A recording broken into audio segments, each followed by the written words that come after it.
morning. On behalf of Idaho Democratic legislators, we thank the people of Idaho for placing your trust in us. It is our honor to serve we, the people. We pledge to help business grow and to work to keep more money in the pockets of families and workers.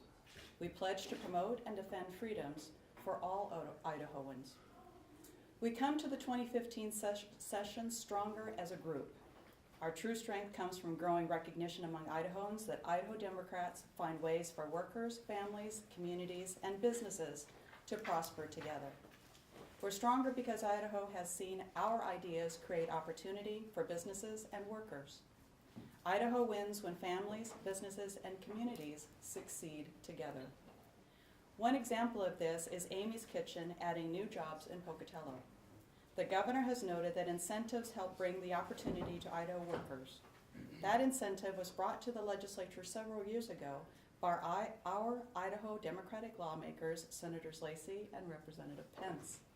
Together, we developed this program that creates value-added jobs to our agricultural sector. During 2014, Idaho Democrats all around the state knocked on tens of thousands of doors. We heard you, the people. 4 issues came through loud and clear at the doors: our economy and workers' wages, real sustained investment in education, maintaining our unique Idaho quality of life, and accountability and honesty in government. The legislature can do a few things right now to help Idaho workers to increase the earnings and keep money in their pockets. We recognize that pay for our own state employees is 19% below the market, requiring many of our workers to depend on food stamps and other government programs. No full-time state employee should need welfare to support their family. We recognize that many workers are not being paid enough to support their families' needs. Idaho has a low-wage economy because of decades of neglect of the basics, education and infrastructure. Idaho Democrats support an increase in the minimum wage either through legislature or, if the legislature won't act on behalf of our working families, through a citizens' initiative. We must also do more to stimulate high-paying small businesses that will produce the 21st century jobs. Startups could benefit from new initiatives and full support from small business development centers. We support the governor for his efforts in workforce training and the plan to develop better public and private support for technical and community college training. Idaho values are served when all taxpayers are treated fairly. So if the legislature chooses to press forward with the governor's special interest tax cut, they should pay for that effort by eliminating special interest exemptions. They should not force workers, families, school children, and communities to foot the bill. We have seen the majority embrace a call for higher paying jobs. This is a stark turnaround from a time just 2 years ago when the governor bragged about Idaho's low wages. Idaho workers are some of the best in the nation, but they need leaders who believe in them, and they deserve to be paid a fair wage for a day's work. Idaho Democrats will continue to advocate for Idaho's workers. Clearly, we need a better way forward, and the governor and our GOP leaders are beginning to understand that. Governor Otter's Choose Idaho program is an acknowledgement that the failed GOP policies of the past 20 years have driven bright young people away from Idaho. Idahoans deserve opportunities to prosper and succeed right here at home. The same policies that have created our low-wage, low-skilled economy will not act as a clarion call for people to choose Idaho. Not when all they can expect are low wages and low-wage jobs that won't adequately support their families. We need a new direction and call on the governor and GOP colleagues to change course and do the hard work that's needed to turn Idaho's economy around. We're pleased that the governor outlined many priorities in his addresses that Idaho Democrats have championed for years. We thank him for beginning to understand that a strong investment in our education system will grow Idaho's economy. We welcome this greater understanding. Idaho's children need school, and our Constitution requires that the legislature provide it. Crowded classrooms and 4-day school weeks are not indications of great educational investment. Idaho families must recognize that the legislature and the governor must stop starving schools.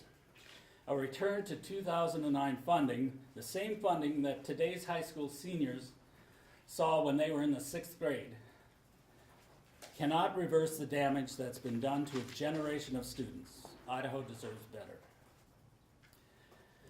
Now I'd like to take a moment, we'd all like to take a moment to thank Idaho educators. You've done much with limited resources. And we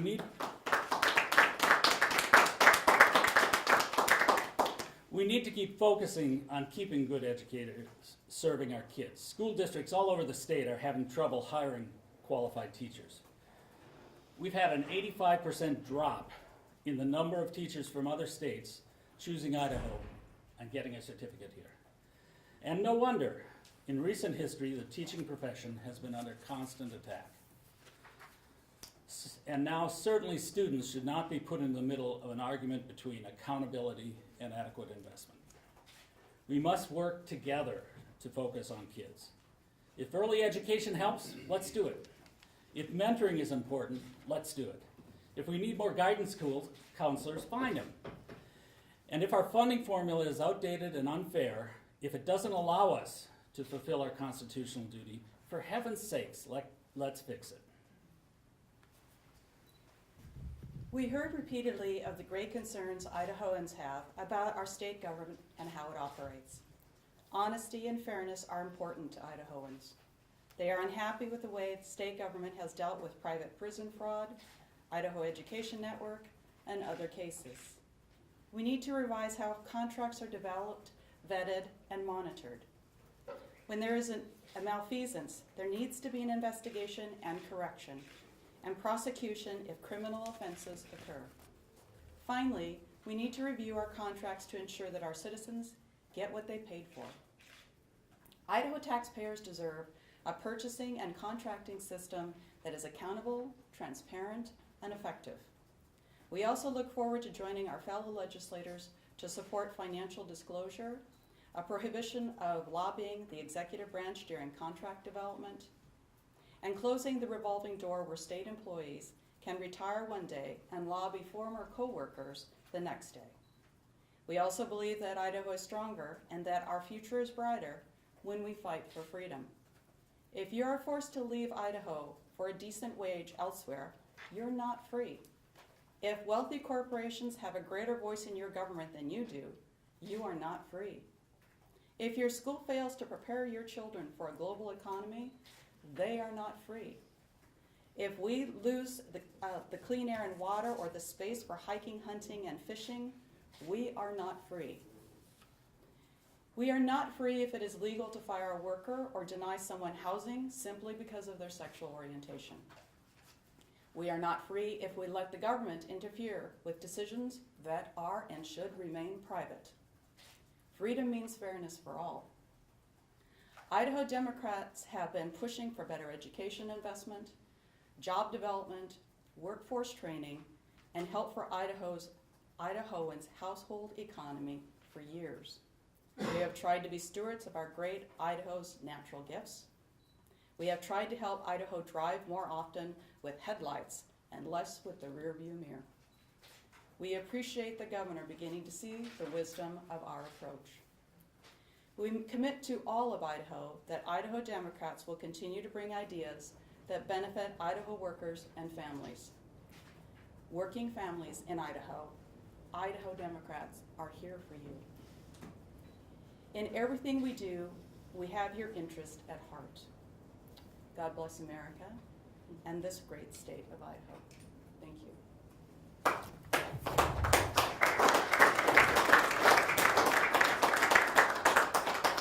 And we'd be more than happy to take questions, if there are any. Can you expand on the proposal about banning lobbying of the executive branch during the contract development process?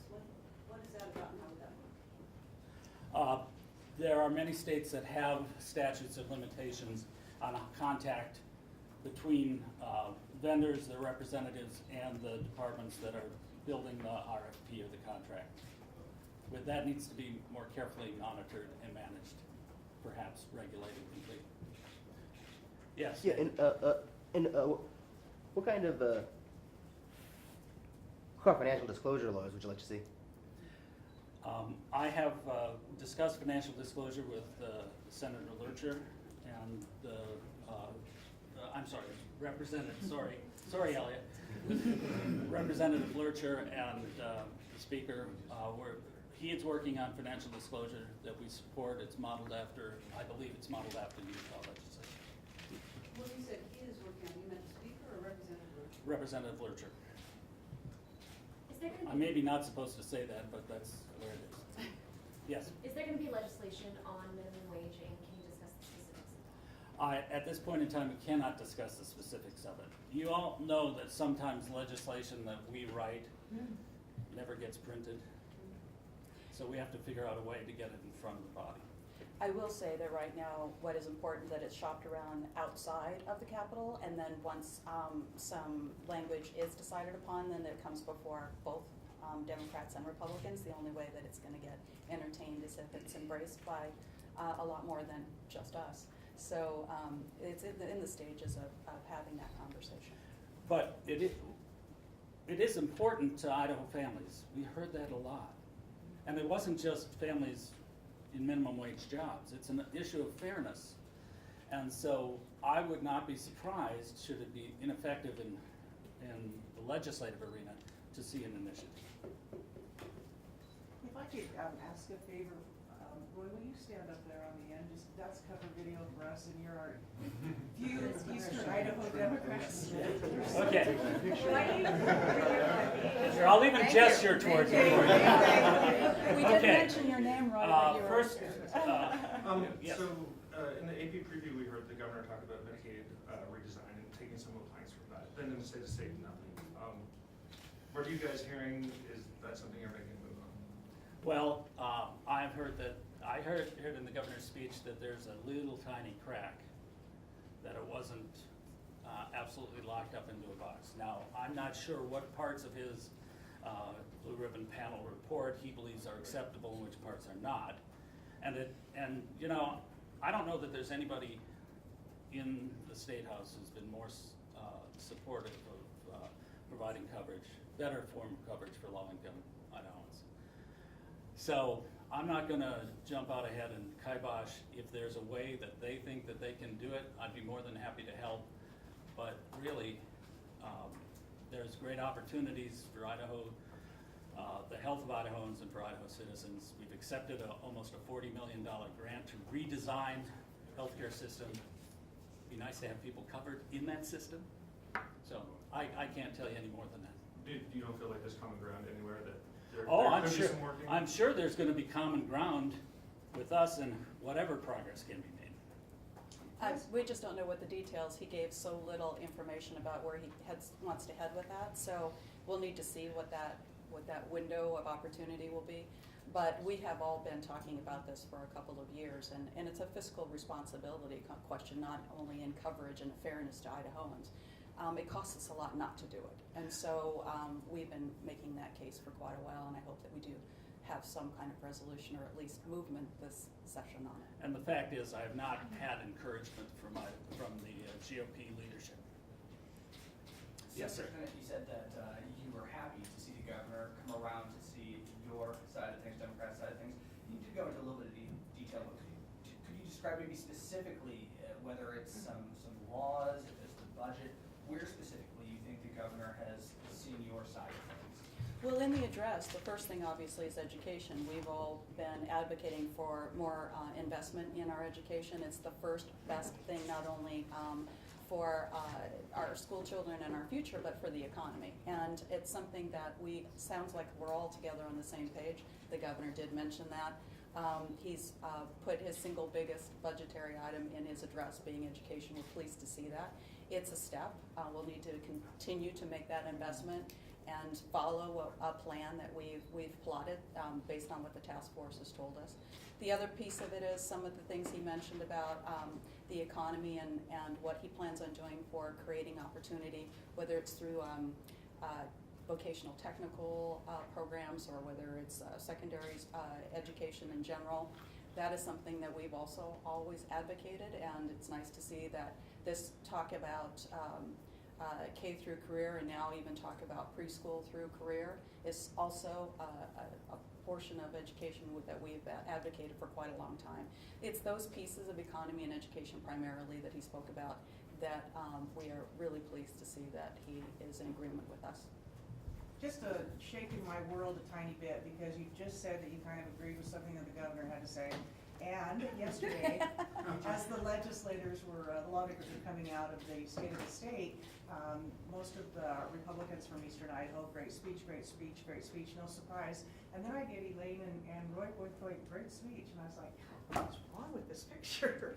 So, you really heard something. This Well, we time you did. have not heard in the last 8 years? It's interesting that in the halls after the speech, it didn't matter what demographics or what persuasion, there was a lot to be found that we all can be in agreement on, and many of it is something that we have advocated that we could work together on. And so because of that, we may differ in the nuances of it, or where the revenues come from, or the price tag, or the percentages. But to be on the same page about the basic issue and head in the same direction and take that piece initially is encouraging. So I agree. We heard from the governor about the shortage of skilled workers. We've been talking about that for years.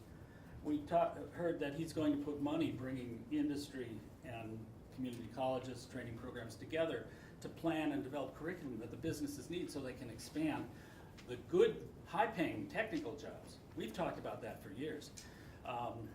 Basically, beginning to realize that you don't fix a low-wage economy with further cuts. And all through this past year, both parties have been talking about the need for addressing transportation and infrastructure.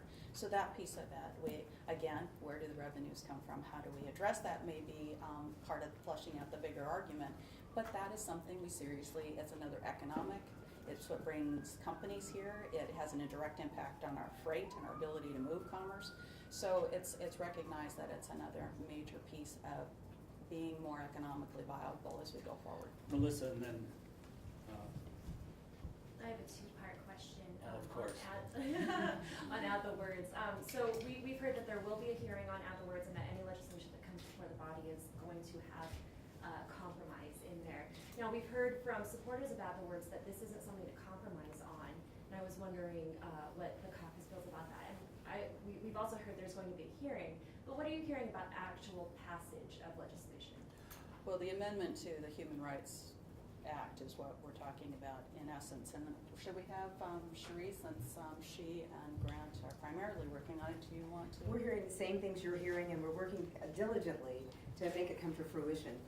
No concrete, definitive ideas about what that will be, but there's conversation going on throughout the body. So and as far as where you are on compromise, can you talk about that a little bit? Is this something you compromise on? There are a number of folks that are working to develop language, and we have not got to the point to sit down to really hash it out right now, but we're at least having those discussions, which is really encouraging to me. And you're hearing it in the media that a hearing will be held this year, and we're hopeful that'll happen and will ultimately result in passage of an amendment to the Human Rights Act. I kind of want to start with Elliot on this, but I'm interested in a number of the others, legislators who have been here for a number of years. I mean, I've been here 7 years, and there have been sessions where you guys just got beat down. I mean, where you were emotionally Really? drained by the end of the session.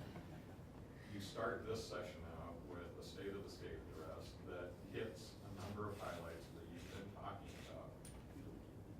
And I guess I'm wondering to what extent you have to fight the inner cynicism that, okay, this is too good to be true, too good to be so you went to him first. He and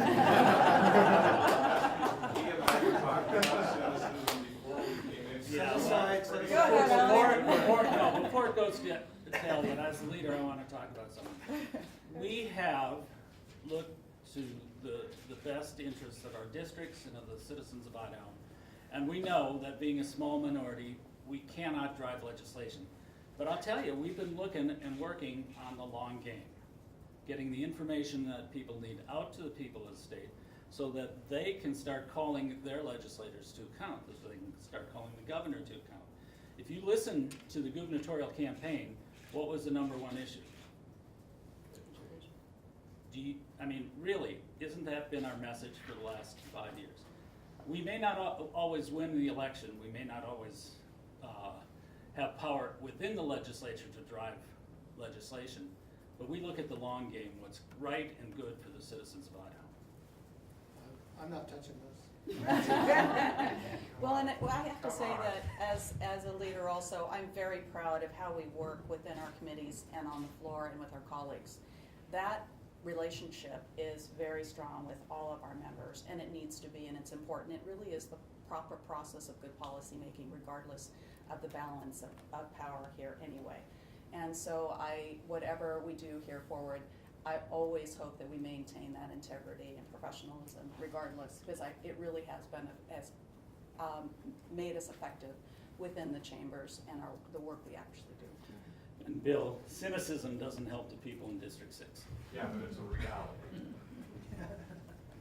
Yes? When it comes to infrastructure, not a lot of details, not a lot of consensus on how to move forward. Do you guys have an idea of how we should pay for this? I mean, we all kind of know that we've got to do something, but the payment's kind of the major problem. Again, one of the things that's a problem is if we came out with a bold proposal, it would be one of the poles, and there'd be a development around the other pole. So we recognize the importance of the infrastructure to the economy of Idaho. We believe that it's been insufficiently supported. I drive down Highway 55, driving to town. There's a bridge there that's cut its weight limit in half. It's a major artery for that neck of the woods. And it has serious economic consequences if you have to divide your load into 2 or 3 trucks to deliver it. Serious problems. We will work with whoever to have the support for protecting our multi-billion-dollar infrastructure. Well, and the governor probably, not surprisingly, is hesitant on taking the lead on that given his history with that. But it is a public safety issue, and it is when you're decommissioning bridges and roads or downgrading them, that is a direct hit to commerce. That's how we move all of our ag produce and so on. So that whole piece of it does need to be addressed, and where we find those revenues when we talk about how much we put aside for tax breaks or into rainy day funds or into reserves. We still have to remember there are programs that are so austere right now. We need to seriously wonder where we should put those to make that piece work. And it's important for the greater picture economically, and we will have to address that. I imagine a lot of that conversation is going to start in our transportation committees. One addition is that Elliot reminded me to tell you all that we're not going to necessarily agree to anything. It needs to make sense for our districts, it needs to make sense for the state. Who should be providing the leadership on this? If the governor's not going to, if you guys don't want to take leadership, who should be leading this? You want to answer that one? Okay, I think the governor and the supermajority leadership has the duty to govern, right? We bring ideas, we push, we cannot drive. We show them where the headlights are and what's up ahead, and hopefully help.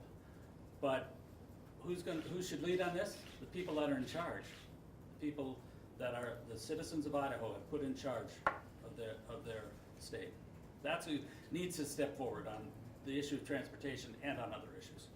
You may not be able to drive the debate or really fulfill any bills, but as legislators, are you concerned about the tactics that could be involved, given the governor's strong words that he would not support anything if it's being funded from the general fund? I can speak for myself. I agree that it shouldn't come from the general fund. It directly takes it away from education and health and welfare and other programs that we need to be working. That budget needs to come from general funds. There are other options we should be talking about. I mean, a lot of that's floated around. We are part of that conversation to make sure that, we were all elected to do our job as well, but work together with the rest of the body to come up with really smart ideas. I think it's wonderful that away from transportation, that the governor did talk about the online, streamlining online sales. I mean, we've been talking about that for years, to make it even or equitable or fair for our small communities and our small businesses. That's another thing that has been part of our conversation for quite a while. These types of things that we can come to common ground are what we need to take this opportunity during this session and promote and move forward with it. And it's a question of priorities, right? In 2006, we put education in direct conflict with the rest of state government services when the legislature, thank you, Elliot, because we didn't vote for it. The legislature put that, and the proposal to shift general fund revenues now to transportation, again, puts the roads directly in competition with education, higher education, public schools. What is the first thing that people in Idaho are concerned about? Education. The streamline idea, is that something that could possibly go to increasing education funding? It is a sales tax. It's a collection of a sales tax that is currently in place. So it's allowing tax scofflaws to pay their fair share. My belief is it becomes part of the general fund. Earmarking it, I guess, is possible, but there's, to my mind, that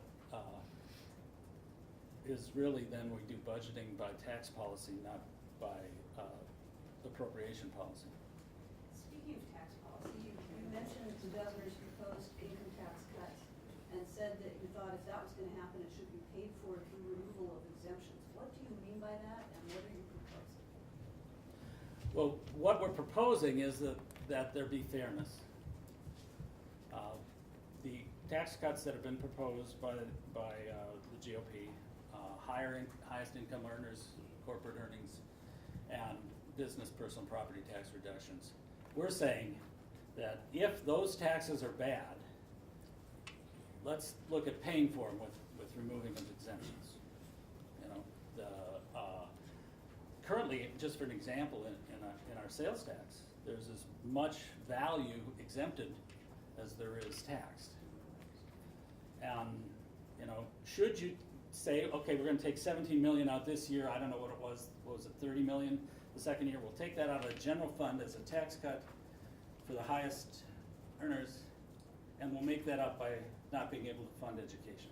That's not right. If you're gonna have that tax cut, pay for it someplace else. Kevin? One more. I wondered what your take was on the direction on the broadband project. Fund the project, rebid the contract, but at the same time encourage school districts to go look for E-rate funds on their own in case the state can't come up with that money. Boy, that sounds like a plan, doesn't it? I mean, it sounds kind of haphazard. My personal opinion, and I have not, and not speaking for the caucus here, but the Idaho Education Network, the services that are provided are important.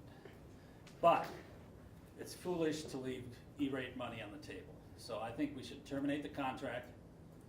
We should rebid it in a legal manner, in a manner that meets the needs of 2015, not 2009 when it was first bid, and move forward as rapidly as we can. Until that time, I believe we do have a duty to keep that asset working for the schools of Idaho.